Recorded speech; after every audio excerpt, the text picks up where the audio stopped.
वसल्लम की मजम्मत करते हुए कर्नाटक के मुख्तलिफ शहरों में भी आज एहतजाजी मुजाहरे हुए। नमाज जुमा के बाद कई मकामात पर एहतजाजी मुजाहरे देखने को मिले। बेंगलुरु, बेलगाम, विजयपुर, शिमोगा, गुलमर्गा, यादगिरी, गुलबर्गा, चिकोड़ी और चंद दीगर शहरों में एहतजाजी मुजाहरे हुए। मुजाहरीन ने नबी सल्लल्लाहु अलैहि वसल्लम की शान में गुस्ताखी करने वाली नुपुर शर्मा और नवीन कुमार जिंदल के खिलाफ सख्त से सख्त कार्रवाई का मुतालबा किया। मुख्तलिफ मुस्लिम तंजीमों के अलावा इस DPI ने भी एहतजाज दर्ज कराया। इस मौके पर पुलिस की जानिब से सख्त हिफाजती इंतजाम किए गए थे। एहतजाज के बाद मुतल्लिका हुकाम को याददाश्त पेश करते हुए तौहीन रिसालत करने वालों के खिलाफ सख्त तरीन कार्रवाई का मुतालबा किया गया।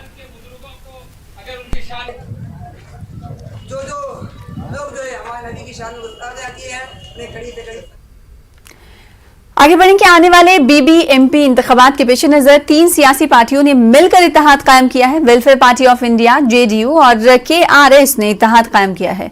बेंगलुरु में वेलफेयर पार्टी ऑफ इंडिया के रियासती सदर एडवोकेट ताहिर हुसैन ने कहा कि कल 12 पार्टियों को मुत्तहिद करने की कोशिश की गई थी। 3 पार्टियों ने नए इत्तेहाद में शामिल होने का ऐलान किया, जबकि दीगर पार्टियों ने शमूलियत पर गौर करने का भरोसा दिलाया है। देखिए, आने वाले जो BBMP इलेक्शन है, बेंगलुरु कॉरपोरेशन इलेक्शन जो होने वाले हैं, इसके लिए हमने अभी फिलहाल 3 पॉलिटिकल पार्टियों ने अलायंस किया है। एक वेलफेयर पार्टी ऑफ इंडिया, दूसरे KRS कर्नाटक राष्ट्रीय समिति जो रवि कृष्णा रेड्डी की है, और इसी तरह जनता दल यूनाइटेड महिमा पटेल साहब की।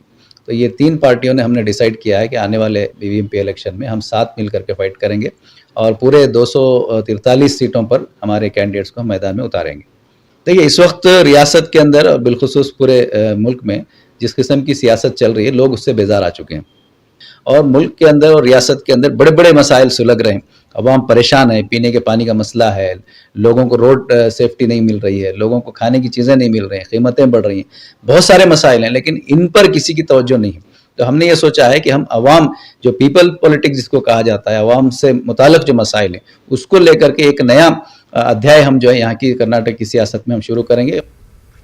मौजूदा दौर में इत्तेहाद और अमन के लिए सूफी संतों की तालीमात को आम किया जाए। इस्लाम का पैगाम इंसानियत, अखलाकियात अगर समझना और सीखना हो तो लोग खानकाहों में आएँ। बेंगलुरु की खानकाह तराबिया के तहत हैदराबाद में मुनक्कदा जश्न फैज़ान औलिया तकरीब में इन ख्यालात का इजहार किया गया। खानकाह तराबिया के सरपरस्त सैयद शाह ज़ैनुल आबदीन बेंगलुरु के साथ हैदराबाद में रूहानी महफिल का इनेकाद करते हुए आ रहे हैं। महबूब नगर की मारूफ सूफी शख्सियत हलीम बाबर की सदारत में ये तकरीब मुनक्किद हुई। आज बड़ा सख्त दौर चल रहा है। आज सूफियों की, साधु संतों की आज जो है उनकी तालीमात की सख्त ज़रूरत है। बिलखुसूस सूफियों की तालीमात की सख्त ज़रूरत है। और इस दौर में जो है अल्हम्दुलिल्लाह बज़्म तुराबिया गालिबन 14 साल से जो है अज़मत औलिया, फैज़ान औलिया के नाम पे जो जश्न मनाते जा रहा है। और अल्हम्दुलिल्लाह आज जो है पूरे हिंदुस्तान में आज ज़रूरत है इसकी। हर खानक़ाहों में, हर मंदिर में, हर मस्जिद में जो है इस तरीके के जो है जश्न फैज़ान औलिया पर प्रोग्राम्स करके जो है सूफियों की तालीमात को, उनके अख़वाल को आम करना है। कि ऐ मोहब्बत इलाही के दावेदारों, अगर जानना चाहते हो अल्लाह की मोहब्बत क्या है तो करबला देख लो। करबला से पता चलेगा, ये बुजुर्गों की जिंदगियों से पता चलेगा, रसूलुल्लाह सल्लल्लाहु अलैहि वसल्लम के सहाबा की कुर्बानियों से पता चलेगा कि आखिर इन लोगों को मोहब्बत इलाही कैसे नसीब हो गई। हमारी जिंदगी का मकसद ही उसकी मोहब्बत है, उसके महबूब का इश्क है। अब ये कहां से मिलेगा? इसके लिए